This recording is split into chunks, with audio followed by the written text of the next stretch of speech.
नमस्कार बच्चों, स्वागत है आपका आईसीटी विज्ञान। बात कर रहे थे हम अध्याय 3 धातु और अधातु की।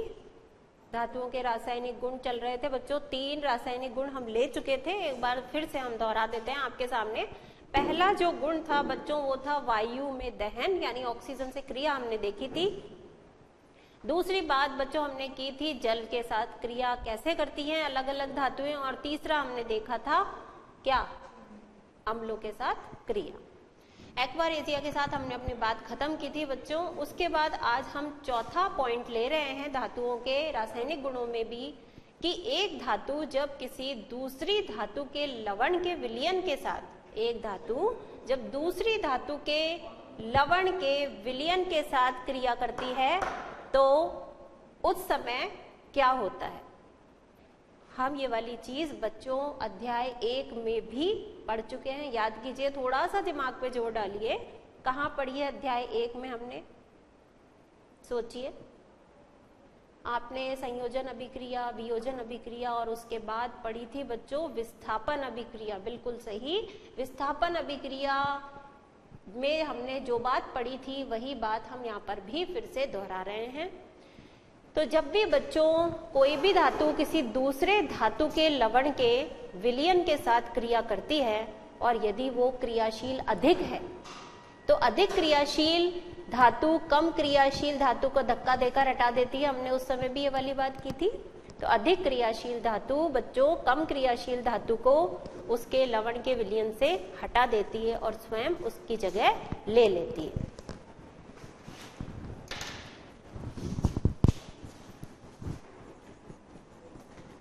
अधिक क्रियाशील धातु कम क्रियाशील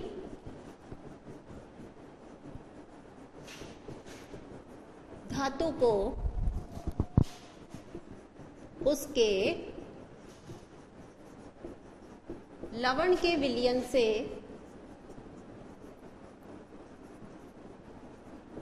हटा देती है, क्योंकि वो कैसी है, पावरफुल है, ज्यादा शक्तिशाली है।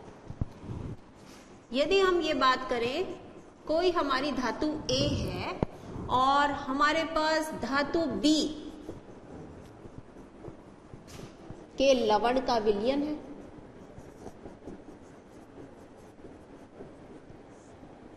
दोनों की बच्चों जब हम क्रिया करने लगेंगे ना तो क्या होगा, क्योंकि ये धातु अधिक क्रियाशील होगी अगर, तो वो क्या करेगी, इस धातु को यहां से धक्का देकर हटा देगी बच्चों और खुद उसकी जगह ले लेगी। तो हमें क्या मिलेगा, धातु A के लवण का विलयन प्राप्त होगा और साथ में क्या मिलेगी हमें, धातु B अकेली रह जाएगी। तो इसका मतलब क्या प्रदर्शित हो रहा है इससे, कि धातु A क्या है, अधिक क्रियाशील है। किसकी तुलना में, धातु B की तुलना में। अगर ये अधिक क्रियाशील नहीं होती तो क्या ये हटा पाती, बिल्कुल नहीं हटा पाती। तो ये हटा पाई है, इसका मतलब ये प्रदर्शित कर रहा है कि धातु A यहाँ पर धातु B की तुलना में अधिक क्रियाशील है। एक उदाहरण भी हम ले सकते हैं जो हमने पाठ 1 में भी पढ़ा था, Fe। Fe बच्चों किसका प्रतीक है, आयरन यानी कि लोहा। इसकी क्रिया जब हम दूसरे धातु, यानी दूसरी धातु यहाँ पर है Cu तांबा, उसका लवण CuSO4 कॉपर सल्फेट, इसके साथ जब हम क्रिया करवाते हैं तो चूंकि ये आयरन अधिक शक्तिशाली है इसलिए CuSO4 में से Cu को हटा देता है और स्वयं इसके स्थान पर आ जाता है। तो हमें क्या प्राप्त होगा, FeSO4 आयरन का सल्फेट।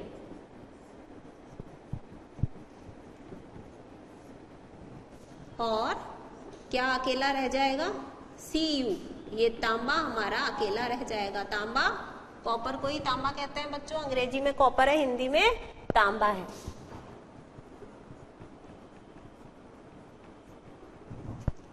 तो ये वही रिपीटिशन है उसी क्रिया का जो आपने अध्याय 1 में विस्थापन अभिक्रिया के अंतर्गत पढ़ी थी। दोबारा से आप सुन लें। धातु जब भी किसी अन्य धातु लवण के विलयन के साथ क्रिया करती है बच्चों, तो यदि वो अधिक क्रियाशील है तो कम क्रियाशील धातु को धक्का देकर उसके लवण के विलयन से हटाकर बाहर निकाल देती है। यदि हम धातु A की बात करें और धातु B के लवण का हम कोई विलयन ले लें, तो धातु A यदि अधिक क्रियाशील है तो वो धातु A का तो हमें लवण का विलयन प्राप्त हो जाएगा और धातु B बाहर अकेली रह जाएगी। इसी बात को हम उदाहरण के द्वारा समझ रहे हैं। एक उदाहरण हमने लिया है आयरन और लवण का विलयन है कॉपर सल्फेट। तो तांबा या कॉपर अलग रह जाता है जबकि आयरन उसकी जगह लेकर के एक लवण बना लेता है आयरन सल्फेट। लिख लें आप, बच्चों की रोज समस्या है कि हमारा जो है वो उतारने से कुछ रह जाता है। बच्चों थोड़ी सी आप अपनी गति भी बढ़ाइए लिखने की, क्योंकि हम लिखने के साथ साथ भी बोलते हैं।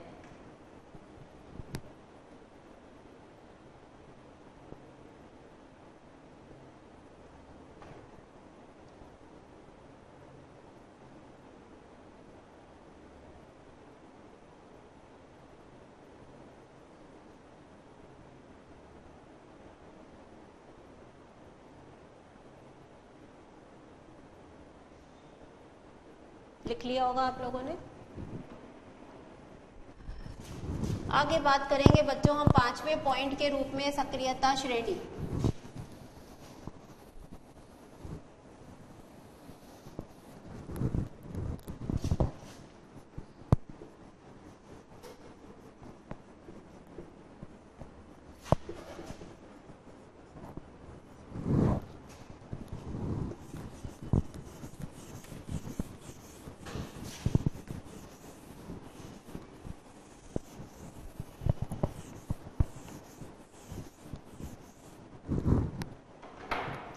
सक्रियता श्रेणी क्या है बच्चों, इसको जानने के लिए आप ये देखिए। अभी हम आपके सामने ये बात कर रहे थे कि ये धातु अधिक क्रियाशील है और ये धातु कम क्रियाशील है, किसके आधार पर बता पाते हैं बच्चों। इसके लिए एक सक्रियता श्रेणी बनाई गई, यानी एक सूची बनाई गई, जिसके अंतर्गत धातुओं को क्या किया गया बच्चों, एक ऐसे क्रम में व्यवस्थित किया गया जो उनकी क्रियाशीलता का घटता व कम प्रदर्शित करता है। यानी सक्रियता श्रेणी वह सूची है जो हमें धातुओं की क्रियाशीलता के घटते हुए क्रम को व्यक्त करती है। परिभाषा लिख लें इसकी अपन। सक्रियता श्रेणी वह सूची है जो हमें धातुओं की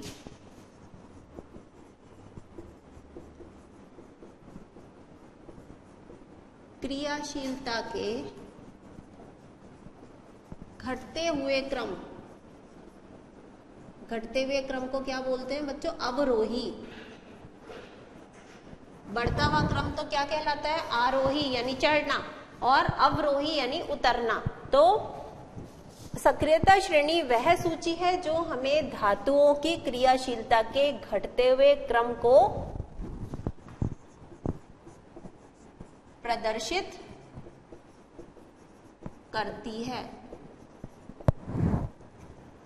यानी बच्चों इसमें एक धातुओं की श्रेणी बनाई गई है जिसमें सबसे ऊपर वो धातु रखी गई है जो सबसे ज्यादा क्रियाशील है, और सबसे नीचे कौन सी धातु रखी जाएगी जो सबसे कम क्रियाशील है। तभी तो घटता हुआ क्रम हुआ कि सबसे ज्यादा, उससे कम, उससे कम, उससे कम और सबसे कम। तो इस प्रकार सक्रियता श्रेणी वह सूची है जो हमें धातुओं की क्रियाशीलता के घटते हुए क्रम को प्रदर्शित करती है। अब इस सूची में कौन कौन से धातुओं को शामिल किया गया है हम वो देख लें बच्चों।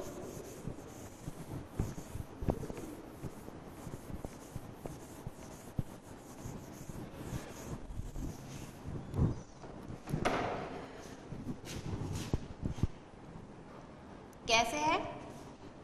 इस प्रकार से क्रम जो है वो घटता हुआ क्रम है।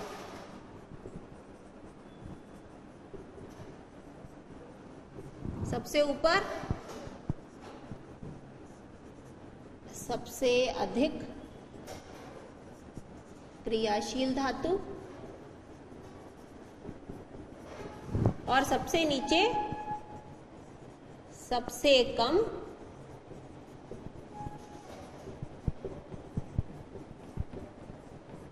क्रियाशील धातु। क्या है इनका क्रम जरा देखें। Potassium, sodium, calcium, magnesium, aluminium,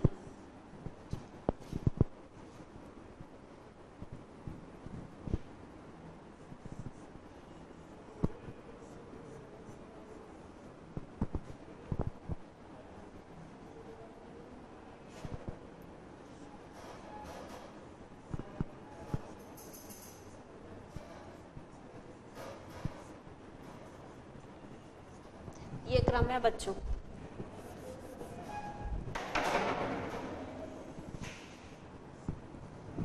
सबसे ऊपर कितने हो गए ये? 1 2 3 4 5 6 7 8 9 10 11। इन 11 धातुओं को व्यवस्थित किया गया है बच्चों, जिसमें सबसे ऊपर की जो ये धातुएं हैं ये सबसे ज्यादा क्रियाशील हैं। हमने बात भी की थी कि ये धातुएं जो पोटेशियम सोडियम ऊपर ही ऊपर हैं इतनी ज्यादा क्रियाशील हैं बच्चों की वायु में क्रिया करके स्वतः ही जलने लगती हैं। पानी के साथ भी ये तेज गति से क्रिया करती हैं क्योंकि इनकी अभिक्रिया कैसी होती है? फिर ऊष्माक्षेपी होती है। तो इस प्रकार बच्चों ये जो धातुएं हैं ऊपर ये ज्यादा क्रियाशील है, धीरे धीरे क्रियाशीलता का क्रम घटता जाता है। और नीचे जो आपकी सिल्वर और गोल्ड यानी चांदी और सोना जो धातुएं हैं वो हमने देखा था, ना तो ये ऑक्सीजन से क्रिया करती हैं ना ही ये पानी से क्रिया करती हैं, और अम्लों में भी केवल किससे क्रिया कर पाती हैं? ये एक्वारेसिया से। तो इस प्रकार सबसे अधिक क्रियाशील और घटता हुआ क्रम सबसे कम क्रियाशील धातु।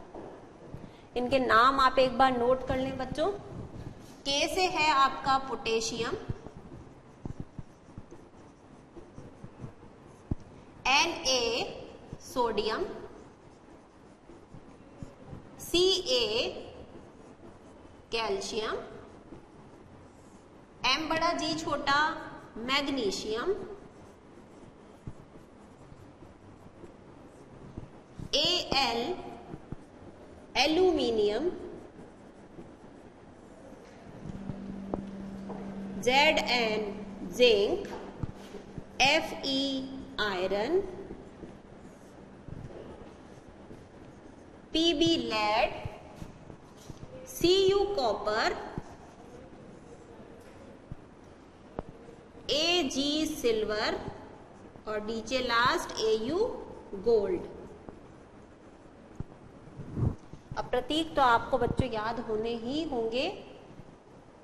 ऐसा नहीं हो सकता कि जैसे ये नहीं पूछा जा सकता प्रश्न की सक्रियता श्रेणी की सभी धातुओं को क्रम में व्यवस्थित कीजिए, लेकिन आप देखिए जैसे कोई इस तरीके का प्रश्न आता है कि यदि हमने एक धातु को दूसरी धातु के लवण में विलयन में डाला तो क्या होगा। तो उस स्थिति में हमें जवाब देने के लिए यदि ये क्रम थोड़ा सा ध्यान है बच्चों, जैसे आप देखिए हमने जो पहला एग्जाम्पल लिया था जिसमें हमने आयरन की क्रिया किससे करवाई थी? कॉपर सल्फेट से। तो देखिए आयरन इस सक्रियता श्रेणी में बच्चों यहां है और कॉपर इसके नीचे है। ध्यान दीजिए आयरन ये रहा और कॉपर ये रहा। तो जो ऊपर है बच्चों वो ज्यादा क्रियाशील है और जो नीचे है वो क्या है? कम क्रियाशील है। इसीलिए ही बच्चों आयरन ने CuSO4 के विलयन में से Cu को हटाया था। अगर उल्टा क्रम होता तो ये नहीं हटा पाता। तो उस स्थिति में हमें ये अगर ये क्रम थोड़ा सा ध्यान है तो हम इस चीज का जवाब दे सकते हैं कि क्या वो उसे उसके लवण के विलयन में से हटा पाएगा या नहीं हटा पाएगा।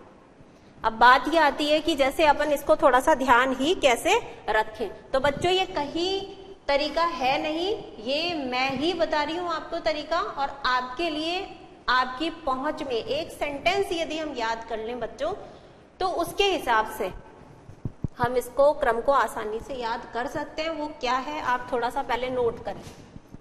ये कहीं किताबों में नहीं है, किसी का बताया हुआ नहीं है, कोई ऑथेंटिक तरीका नहीं है। जैसे आप उसमें याद करते हैं त्रिकोणमिति में LAL बटा कक्का, लाल बटा कक्का अपन याद करते हैं लंब बटा कर्ण, आधार बटा कर्ण और लंब बटा आधार के लिए।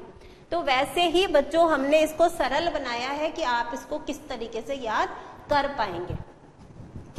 हमने इनके शुरुआती कुछ कुछ अक्षर ले लिए बच्चों, जैसे पोटेशियम का हमने पो ले लिया और सोडियम का हमने सो ले लिया, ठीक है।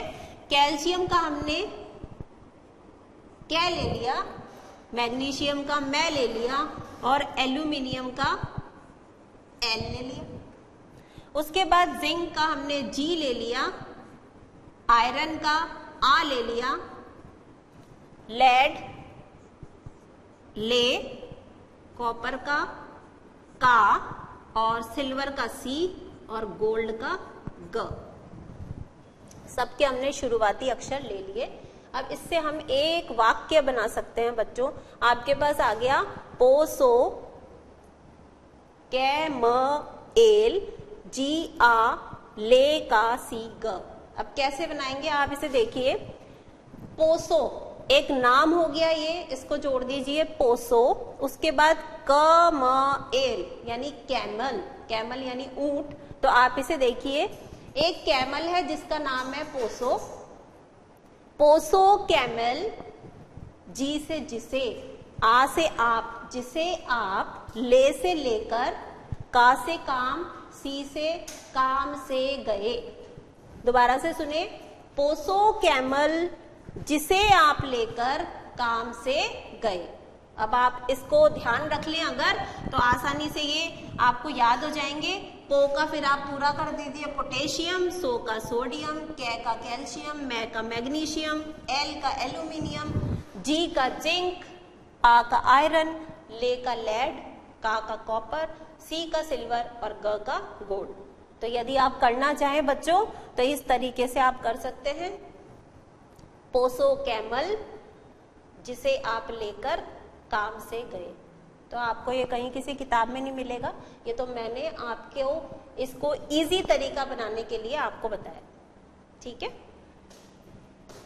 तो इतना हो गया बच्चों, सक्रियता श्रेणी क्या है और उसमें कौन कौन सी धातुओं को किस प्रकार व्यवस्थित किया गया है।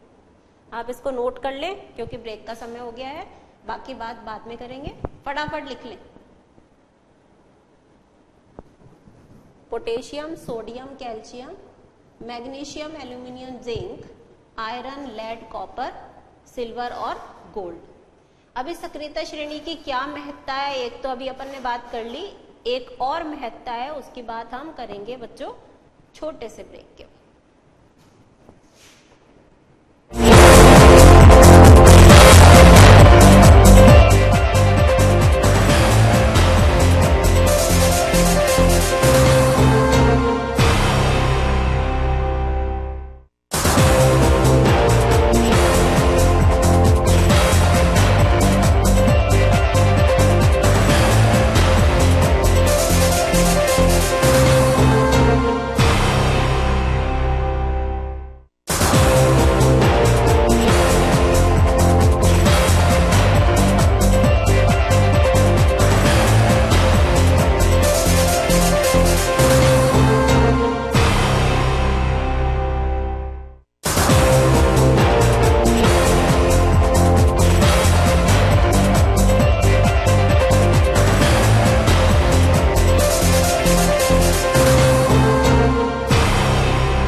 बात जारी करते हैं। सक्रियता श्रेणी की हम बात कर रहे थे, कैसे हम सक्रियता श्रेणी को याद कर सकें, इसके लिए हमने एक सरल तरीका आपको बता दिया था।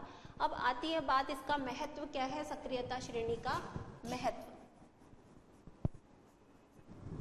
नंबर 1 तो वो बात हो ही गई, धातुओं की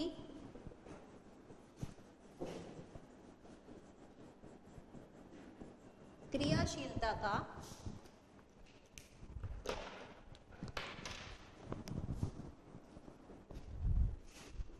तुलनात्मक अध्ययन आसान हो जाता है। फटाफट हम श्रेणी को देखकर आइडिया लगा सकते हैं कि कौन सी धातु किस धातु से अधिक क्रियाशील है। और दूसरी बात यह है बच्चों, जब हम इसी वाले चैप्टर में आगे पढ़ेंगे हम धातु का निष्कर्षण, तब भी हम देखेंगे धातु निष्कर्षण में भी हमें सहायता मिलती है।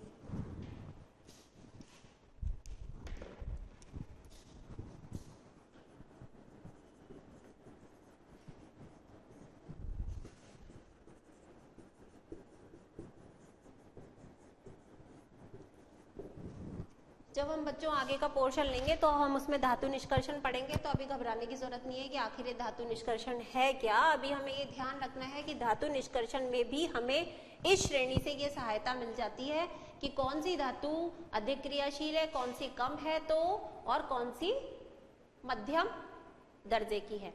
तो उस हिसाब से बच्चों उनको धातुओं को प्राप्त करना भी अलग अलग विधि के अनुसार किया जाता है।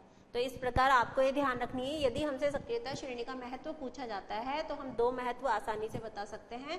पहला, धातुओं की क्रियाशीलता का तुलनात्मक अध्ययन आसान हो जाता है, और दूसरी बात यह है कि धातु निष्कर्षण में भी हमें इस श्रेणी से सहायता मिलती है।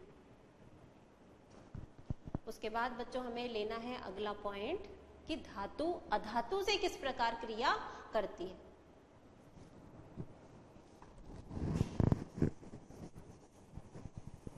धातु तथा अधातु की परस्पर क्रिया।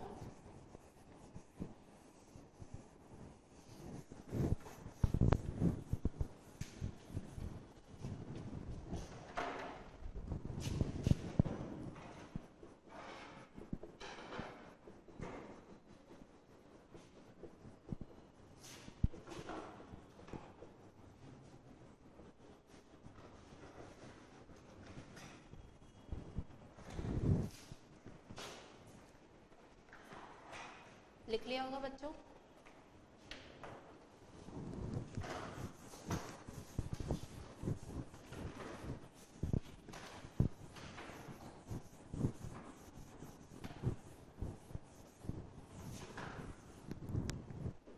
अब यदि बात करें बच्चों कि कोई भी तत्व है वो क्रिया करता ही क्यों है, तो आप ये देखिए प्रकृति में बच्चों बहुत सारे तत्व तो ऐसे हैं जो किसी से भी क्रिया नहीं करते, किसी से कोई मतलब नहीं रखते। क्यों नहीं रखते? यदि बच्चों आपका पेट भरा हुआ है तो आपके सामने कितना भी अच्छा व्यंजन आ जाए जो आपकी मनपसंद का हो, क्या आप उसे खा पाएंगे? सोचिए, नहीं खा पाएंगे। आप क्या सोचेंगे, अभी रख दो संभाल के, और जब मुझे थोड़ी देर बाद इच्छा होगी तो मैं खा लूंगा या खा लूंगी। तो वही बात है बच्चों, जब किसी तत्व के पास अपने बाह्यतम कोश में कितने 8 इलेक्ट्रॉन यदि होते हैं तो वो किसी से कोई लेना देना नहीं रखता। अब 8 ही क्यों? किसी भी परमाणु के तत्व के स्थायी होने के लिए बच्चों जरूरी है उसके बाह्यतम कोश में 8 इलेक्ट्रॉन होना, और 8 होते ही वो संतुष्ट हो जाता है। यानी अब उसको ना किसी से इलेक्ट्रॉन लेने का मतलब, ना देने का, और ना वो किसी से क्रिया करना पसंद करेगा। वो रहेगा केवल इकलौता, अकेला रहेगा।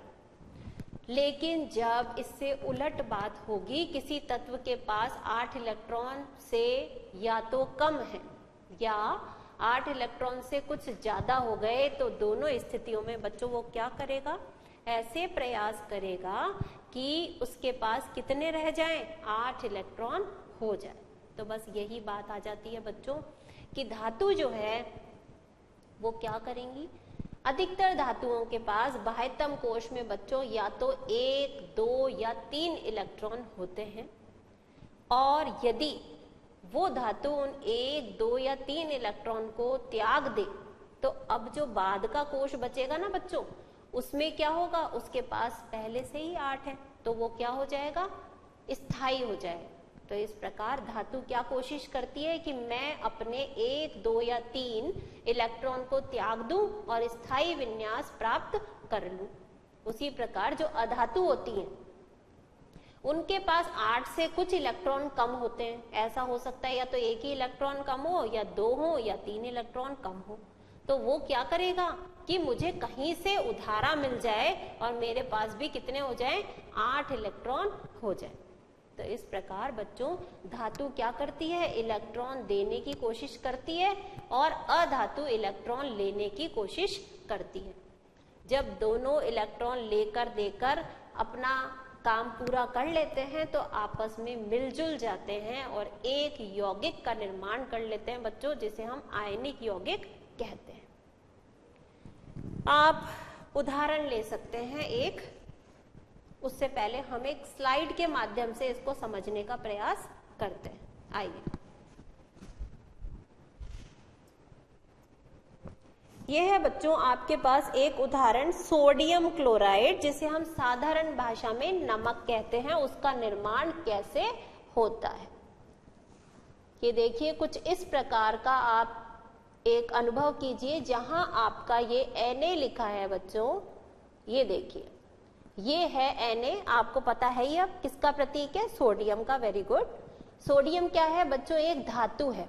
अब आप देखिए कि सेंटर में, ये तो हो गया इसका बीच का नाभिक वाला हिस्सा, उसके बाहर देखिए एक वृत्ताकार कक्षा है बच्चों, और उसमें जो ये क्रॉस लगाकर लग रहा है, देखो एक इलेक्ट्रॉन ये रहा और दूसरा इलेक्ट्रॉन ये रहा।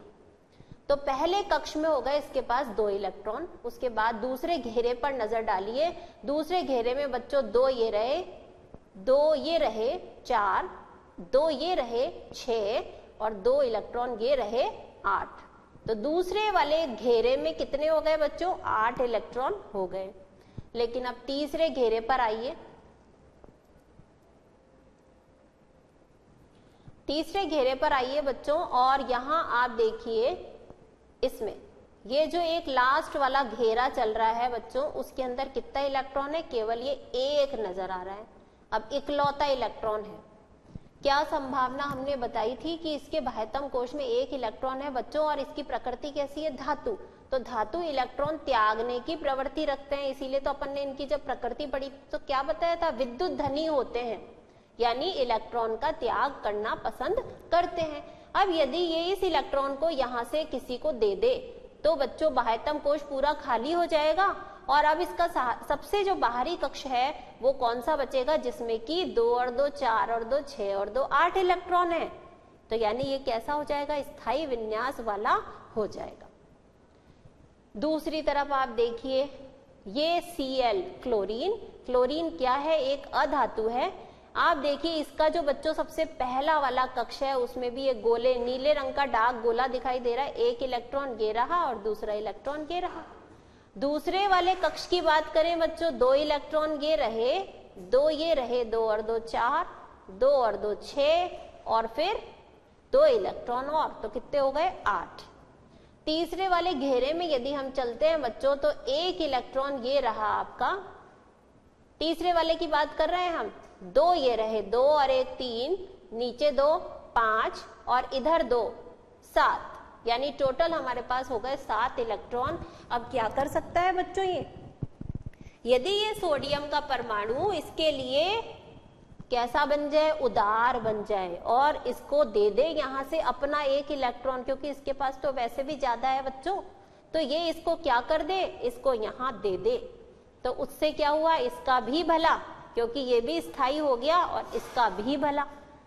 तो जब बच्चों इसने ऐसा किया तो ये एक धनायन में बदल जाता है, क्योंकि इसने 1 इलेक्ट्रॉन का त्याग कर दिया और ये 1 इलेक्ट्रॉन लेकर के ऋणायन, ये X वाला इलेक्ट्रॉन कहाँ से आया है, सोडियम वाला इलेक्ट्रॉन है, तो ये भी बाह्यतम कोश में 8 इलेक्ट्रॉन वाला परमाणु बन जाता है, आयन बन जाता है, और ये भी 8 इलेक्ट्रॉन वाला। इस प्रकार बच्चों ये दोनों पास पास आकर के फिर हमारे लिए एक सोडियम क्लोराइड के क्रिस्टल का निर्माण कर देते हैं। तो ये बात हुई आपकी NaCl के उदाहरण से। हमने ये समझने का प्रयास किया कि धातु और अधातु किस प्रकार क्रिया करते हैं। आइए हम क्लास में लौटते हैं अपनी। निष्कर्ष रूप में हम क्या कह सकते हैं, जब भी एक धातु अधातु से क्रिया करेगी तो तीन बातें होंगी बच्चों। धातु, परमाणु, इलेक्ट्रॉन। इलेक्ट्रॉन को हम शॉर्ट में ई से लिख रहे हैं। इलेक्ट्रॉन त्याग कर धनायन बनाता है।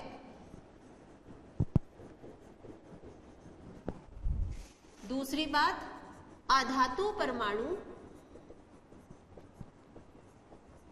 इलेक्ट्रॉन ग्रहण कर ऋणायन बनाता है।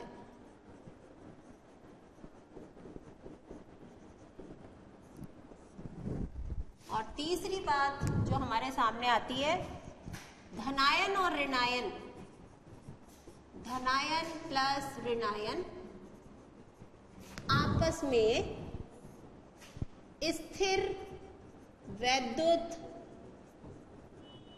आकर्षण बल। ये इतना भारी भरकम बल कौन सा है? ये बल वो है जो इस धनायन को इस ऋणायन से पास पास जोड़े रखता है। इसके कारण बच्चों एक यौगिक का निर्माण होता है और जिसे हम आयनिक यौगिक कहते हैं। तो ये पूरी क्रिया किसके बीच में होती है? धातु और अधातु के बीच में होती है। धातु को धनायन बनाना है, अधातु को ऋणायन बनाना है और दोनों को आपस में मिलकर के क्या बनाना है? आयनिक यौगिक बनाना है, जिसका उदाहरण अभी अभी हमने NaCl से देखा। हम एक दूसरा उदाहरण और ले सकते हैं बच्चों, MgCl2। ये भी क्या है? एक आयनिक यौगिक है। अब आप इसके द्वारा और एक बार समझ लेंगे तो आपका ज्ञान जो है वो पक्का हो जाएगा। देखिए बच्चों, ये जो Mg का परमाणु है, इस Mg के परमाणु में इलेक्ट्रॉन की व्यवस्था, क्योंकि इसका परमाणु क्रमांक होता है बच्चों 12, इसकी व्यवस्था रहती है पहले कक्ष में 2 इलेक्ट्रॉन, दूसरे कक्ष में 8 इलेक्ट्रॉन और तीसरे में 2। सोडियम में या कितना था? 1 था। मैग्नीशियम में कितना है? 2। जोड़िए, 2 और 8 10 और 2 12। अब 12 इलेक्ट्रॉन इसके पास हो जाते हैं बच्चों। अब इधर हम बात करें Cl की। Cl का परमाणु क्रमांक है 17। पहले में 2, दूसरे में 8 और तीसरे में 7 इलेक्ट्रॉन होते हैं। अब ये क्या करे बच्चों? अपना एक इलेक्ट्रॉन, इसके पास 2 ज्यादा है, अगर इस 2 को दे दे तो बच जाएंगे इसके पास कितने? 8। एक इलेक्ट्रॉन ये अपना इस क्लोरीन के परमाणु को दे देता है और बचा एक दूसरा इलेक्ट्रॉन, उसको ये दूसरे क्लोरीन के परमाणु को दे देता है। यहां आकर के इसको एक दूसरा इलेक्ट्रॉन, एक इलेक्ट्रॉन तो इसको दे देता है और एक इलेक्ट्रॉन इसको दे देता है। इस प्रकार बच्चों, जब भी कितने इलेक्ट्रॉन दिए? इसने 2 दिए, तो इस Mg के ऊपर 2+ का चिन्ह आ जाएगा, क्योंकि इसने कितने इलेक्ट्रॉन दिए? 2 दिए। इस क्लोरीन ने कितने लिए बच्चों? 1 लिया। और इस दूसरे वाले क्लोरीन ने भी कितना लिया? 1 लिया। तो लेने पर क्या आएगा? उधार लेने पर माइनस का 1, इस वाले क्लोरीन पर भी माइनस का 1। अब ये दोनों, ये मैग्नीशियम और ये सब आपस में मिलकर बच्चों क्या बना लेते हैं? Mg। और Cl के कितने हैं बच्चों परमाणु? कितने आयन हो गए? 2। Cl2। तो क्या बन जाएगा? MgCl2, मैग्नीशियम का क्लोराइड, एक आयनिक यौगिक बन गया, क्योंकि इसमें ये धनायन इन ऋणायनों के साथ आपस में बंध जाते हैं बच्चों और क्या बना लेते हैं? MgCl2। तो इस प्रकार आप क्या देख रहे हैं कि जो भी धातु होती है वो धनायन बना लेगी, जो भी अधातु होती है वो ऋणायन बना लेगी, और इस प्रकार ये धनायन और ये ऋणायन परस्पर बंध करके बच्चों क्या बना लेंगे? एक ऐसा यौगिक बना लेंगे जिसे हम आयनिक यौगिक कहते हैं। ऐसे ही और उदाहरण आप किसके कर सकते हैं, अन्य उदाहरण आप बना सकते हैं।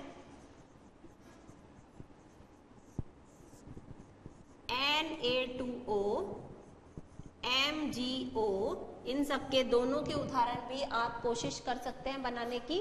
हमें क्या करना है, इनकी इलेक्ट्रॉनिक व्यवस्था कैसी है वो बतानी है, और कैसे इलेक्ट्रॉन किसको दिया जाएगा, और उस प्रकार कौन धनायन बनाएगा कौन ऋणायन बनाएगा, और बनने वाले यौगिक का सूत्र आप आसानी से लिख सकते हैं।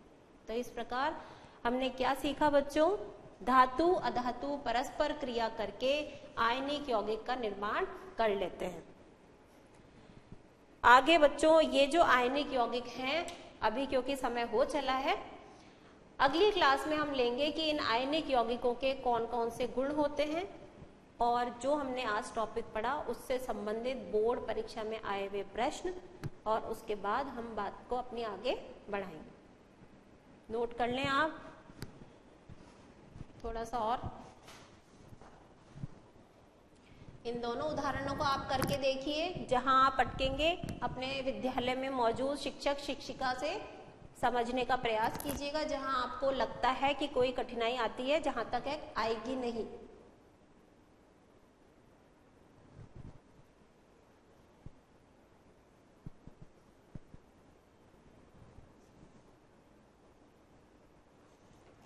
चलिए बच्चों, तो इसी बात के साथ आज की बात हम यही समाप्त करते हैं। अगली क्लास तक के लिए नमस्कार।